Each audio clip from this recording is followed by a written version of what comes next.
Hello साथियों, मैं B L लूणा मेरे यूट्यूब चैनल मोटिवेशनल टाइम में आपका हार्दिक स्वागत करता हूं।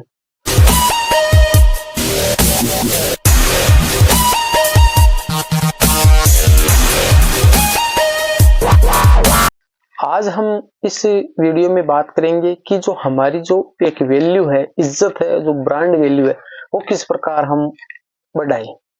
तो इस टॉपिक पे हम आज बात करेंगे। तो अभी से कर दीजिए मेरे चैनल को सब्सक्राइब और वीडियो को लाइक करें, क्योंकि आप लाइक कम करते हो। ज्यादा से ज्यादा लाइक करें, इस लाइक से मेरे को मोटिवेशनल मिलता है और आपको मैं अच्छे से अच्छा कंटेंट इस पे उपलब्ध करा पाऊं। तो आप लाइक करें, मेरे चैनल को सब्सक्राइब करके रखें और बेल आइकन पे प्रेस करके रखें, ताकि मेरे आने वाले हर वीडियो का नोटिफिकेशन आपको मिलता रहे। अब बात करते हैं एक ब्रांड, जो हमारी जो एक वैल्यू है वो किस प्रकार हम बढ़ाएं। तो मैं इस पे आपको जो मेरा जो अनुभव है, जो पर्सनल, जो मैंने मेरी जिंदगी में जो इतने दिनों में जो हासिल किया है, वही आपके साथ में मैं शेयर कर रहा हूँ। आपको वो पसंद आए या ना आए वो आप पे निर्भर करता है।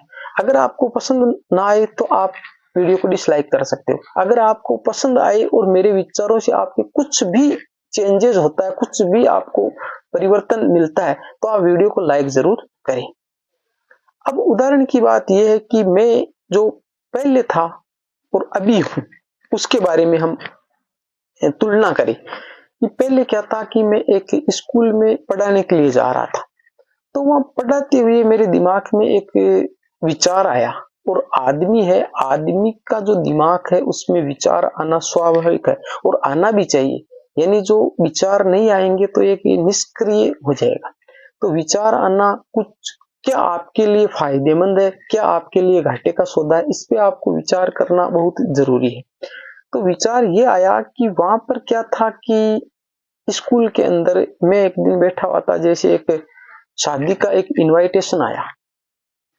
जब शादियां तो होती है, तो वो जो क्या शादियों के जो इनविटेशन आते थे ना, उस कार्ड पे लिखा हुआ होता था कि जैसे संचालक का जो नाम होता है, वो संचालक का नाम ऊपर आया और नीचे सह स्टाफ, जैसे हम कार्ड देते सह परिवार, उसी प्रकार।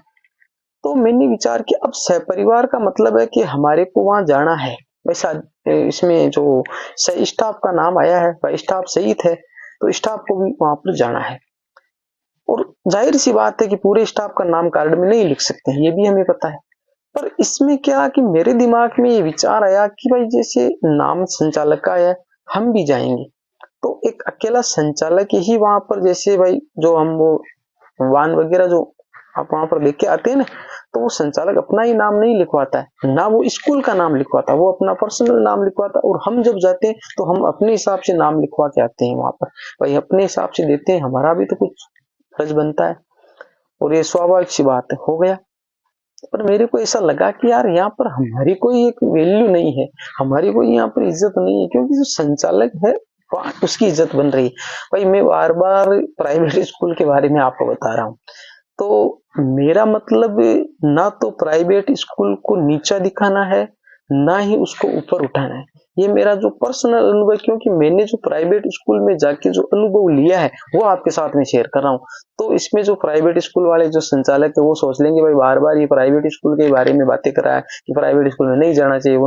वो जो मेरा पर्सनल अनुभव, मेरे को अच्छा नहीं लगता प्राइवेट स्कूल में जाना। आप क्या सोचते हो, आपको क्या करना है, वो आप पे निर्भर करता है। तो जो मेरा इस वीडियो के माध्यम से कहना है कि मैं प्राइवेट स्कूल वालों के विपक्ष में नहीं हूँ, मैं पक्ष में हूँ, क्योंकि मेरे जो बच्चे वो भी प्राइवेट स्कूल में ही पढ़ रहे हैं। तो मैं विपक्ष में नहीं हूँ। आप प्राइवेट स्कूल में जाते हो तो मैं उसके भी विपक्ष में नहीं हूँ। मेरा काम सिर्फ और सिर्फ बताना है, जो मेरा पर्सनल अनुभव वो मैं आपके सामने शेयर कर रहा हूँ। आप इसको किस हद तक मानते हो या नहीं मानते हो, वो आप पे निर्भर करता है। अब क्या हुआ कि वहां पर जैसे विचार आए तो मैं क्या यार इसमें कोई मजा नहीं। अब बात करें वैल्यू की, तो मैंने ये विचार दिमाग में सेट कर लिया था कि भाई मेरे को ये प्राइवेट स्कूल है, ये छोड़ना है, इसमें काम नहीं करना है। तो नहीं करना है तो खुद का भी तो कुछ कोई काम होना चाहिए कुछ। तो एक तो मैंने ये निश्चय किया कि एक तो प्राइवेट स्कूल में काम नहीं करना है, दूसरा ये मैंने निश्चय किया कि कोई नौकरी है ना वो नहीं करनी है किसी के नीचे, यानी खुद का काम करना है। अब भाई जैसे हम मेरे दिमाग में कि मैं नौकरी करूंगा पर मैं सरकारी नौकरी करूंगा, जब सरकारी बनूंगा ना तो नौकरी वही करूंगा, प्राइवेट नौकरी में किसी के नीचे नहीं करूंगा। ये मेरा पर्सनल विचार था। अब सरकारी तो ऐसा नहीं है कि भाई आज विचार त्याग दिया और कल ही सरकारी बन जाए, ऐसा भी नहीं हो सकता। हाँ, उसके लिए आप प्रयास कर सकते हो। तो मैंने दूसरा काम स्टार्ट किया और मैं एक पेंटिंग का काम कर रहा हूँ और मैंने एक दुकान भी ओपन कर ली थी जिसमें मैं कार डेकोरेशन कर रहा था। अब इसमें क्या है कि मैंने एक ब्रांड वैल्यू की बात करी कि ब्रांड वैल्यू छोटे से आपको स्टार्ट करना होता है। ऐसा नहीं है कि आपने जो ब्रांड वैल्यू बनाई वो शुरुआत में आप करोड़ों में जाओगे या शुरुआत में भी आपको लाखों आदमी जानने लग जाएंगे। किसी भी सेक्टर में जाओ आप, शुरुआत आपको छोटे स्तर से करना पड़ेगा, धीरे धीरे करके वो वैल्यू बढ़ेगी। धीरे धीरे, हाँ, पहले आपको ज्यादा टाइम लगेगा, बाद में धीरे धीरे वो बढ़ जाएगी, तो उसमें आपको ज्यादा दिक्कत नहीं आएगी। अब मैंने वो जो काम स्टार्ट किया तो मैं जहां भी जो पेंटिंग करने के लिए जाता था तो वहां पे लिखता था पेंटर BL लूना। ठीक है, अब यहां से देखना, लिखते लिखते जहां भी जाता था तो धीरे धीरे लोग मेरे को, जो मेरा नाम था ना, उस नाम से कम जानने लगे और सारे ही मेरे को लूना साहब ऐसे कहने लगे, या painter BL Luna, painter BL Luna ऐसे कहने लगे। धीरे धीरे ये चर्चा में 1 साल हुआ, 2 साल हुआ, 3 साल हुआ, ये चर्चा में चर्चा होने लगी। अब वैल्यू की बात है कि आज मेरी कंडीशन ये है कि जैसे हम एक डाक होता है ना, डाक, हम पर्सनल डाक, तो उसके लिए हमारे को एक पते की जरूरत होती है। तो उस पते में हम क्या लिखते हैं, पते में ऐसे लिखते हैं जैसे हमारा नाम लिख दिया, फिर उसके आगे हमने पापा का नाम लगाया, फिर हमारी जो जाति होती है वो लगाया, उसके बाद में हमने गांव लिखा, तहसील लिखा, जिला लिखा, पिन कोड नंबर दिए, और उसके बाद में हमारा जो राज्य हुआ वो लिखा, सारा लिखा, मोबाइल नंबर दिए। इतना लंबा चौड़ा लिखते हैं। हो सकता है कि हमारा अगर कोई मकान नंबर हो तो वो मकान नंबर ही हम उसमें मेंशन करते हैं, तब जाकर वो जो भी डाक है वो हमारे घर तक पहुंचती है। ठीक है, अब मैं इस वैल्यू की बात करूं कि आज मेरी जो वैल्यू है वो ये है कि चाहे वो किसी प्रकार की है, आप बोलते हो ये कोई वैल्यू हुई कि हाँ मैं एक पेंटर हूं और जो जो मैंने हासिल किया है तुम। अब मेरी जो पर्सनल वैल्यू है कि कोई भी जैसे शादी का जो इनविटेशन आता है वो मेरे पर्सनल नाम से आता है, मेरी खुद की, वो मेरे को व्यक्तिगत रूप से जानता है कि भाई किसी भी तरह की मेरी जो वैल्यू है वो है, तो वो मेरे को पर्सनल जानता है, व्यक्तिगत रूप से जानता है और मेरी नाम के हिसाब से मेरे को वो कार्ड देता है। तो एक तो मैं उसकी नजर में मैं हूँ, जो भी हूँ, पर उसकी नजर में तो हूँ ना मैं। यानी वो स्कूल में जो एक तो कार्ड आता था, उनको पता नहीं है कौन सा स्टाफ क्या है, किसका नाम क्या है, वो सब संचालक के नाम से कार्ड देके चले गए, आप आए या नहीं आए उसकी कोई फर्क नहीं पड़ता है। पर जो मेरे को पर्सनल कार्ड देके जाता है, उसकी शादी में अगर मैं नहीं जाता हूँ तो उसको पता होता है कि वो आदमी नहीं आया, जब भी कभी मिलेंगे तो वो मेरे को बोलेगा कि यार तू शादी में नहीं आया। तो कहने का मतलब उसकी नजर में था मैं, मेरी वैल्यू है उसकी नजर में।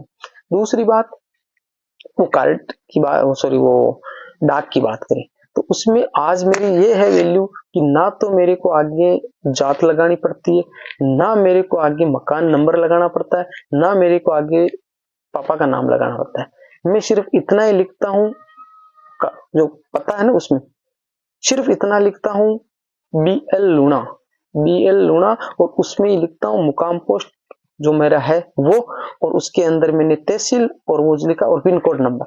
अब कहने का मतलब ये है कि वहां से जैसे डाक रवाना हुई तो वो क्या है, वो डाक रवाना पहले जैसे राज्य के हिसाब से सेट होती है, फिर जिले के हिसाब से, फिर तहसील के हिसाब से, फिर गांव के हिसाब से, तो वो डाक मेरी गांव तक आ जाती है। भाई पिन कोड नंबर हुआ तो पिन कोड नंबर का मतलब वो मुकाम पोस्ट तक आ जाएगी। ठीक है, अब मुकाम पोस्ट में आने के बाद में क्या होता था कि जैसे नॉर्मल होते उनसे डाकिया क्या करता है, पूछता है कि भाई ये किस मोहल्ले में है। तो क्या सिटियों में तो जैसे मोहल्ले नहीं होते, वहां तो क्या कि कोई कॉलोनियां होती है, उस कॉलोनी में अलग अलग जाति के लोग रहते, अलग अलग धर्मों के लोग रहते, तो वहां पर क्या मकान नंबर होता है। अब गाँवों में मकान नंबर, गाँवों में मोहल्ले होते हैं, तो वो मोहल्ले क्या होते हैं, जातियों के हिसाब से होते हैं। भाई ये जैसे ये ब्राह्मणों का हो गया, ये राजपूतों का हो गया, ये मेघवालों का हो गया, हरिजनों का, जो भी है ऐसे होते हैं। तो वो जैसे उसमें जाति लगी हुई होती है तो वो किसी से पूछता है भाई उस मोहल्ले में आके यार एक आदमी कौन है, तो वो फिर बताते हैं वो। ठीक है, अब मेरे क्या है कि वो जैसे BL लूना लिखा हुआ होता है ना, तो गांव में आने के बाद में किसी से पूछने की जरूरत नहीं होती है। किसी भी जाति में जाके अगर वो पूछ लेता है ना, जैसे मेरी जो पर्सनल जाति है उसका उसको कोई मतलब नहीं है, वो किसी भी आदमी से ऐसे पूछता है कि यार बीएल लूणा कौन है, तो पहली बात तो ये है कि जो वो डाक में जो है ना, वो मेरे को व्यक्तिगत रूप से जानता है कि नहीं, कभी ना कभी उससे मेरे से काम पड़ जाता है और वो मेरे को जानता है। बाकी जो बीएल लूणा के नाम से किसी से वो कार्ड इसे सामने करता है ना, तो वो ऐसे बता देते हाँ भाई इसको मैं जानता हूँ, इसका घर उधर उधर, सारा तो उसके दिमाग में और दिलों में मैंने वो इमेज सेट कर दी है भाई, वो इमेज सेट कर दी। तो अब बात करें कि ब्रांड वैल्यू की कि जो मैंने जो यहाँ तक हासिल किया है भाई, आज मेरे को एक गांव वाले जानने लगे। दूसरी बात है गांव के जो पास में जो गांव है वो भी मेरे को धीरे धीरे आसपास का जो एरिया 15-20 किलोमीटर 50 किलोमीटर का जो पास पास का एरिया उसमें भी जब नाम लेते हैं ना बीएल लूणा का, तो इसके दिमाग में आता है कि हाँ यार वो एक पेंटर है और वो जानते हैं उसको। तो ये वैल्यू यहाँ तक पहुंची है। अब इसमें क्या होगा कि धीरे धीरे करके ये वैल्यू है ना आगे जाएगी। आज मैंने जो नाम दिया, जैसे ब्रांड की बात करें तो जैसे पार्ले जी नाम है और बहुत सारी जो कंपनी है, तो वो सीधे यहाँ तक नहीं पहुंची है। आप उसकी हिस्ट्री उठा के देखो, उसका जब आप इतिहास पढ़ोगे तो आपको पता चलेगा कि उन्होंने भी जो फैक्ट्री स्टार्ट की तो 3 लोग थे, उन्होंने घर से स्टार्ट किया, ऐसे किया वो किया, धीरे धीरे धीरे धीरे करके स्टेप बाय।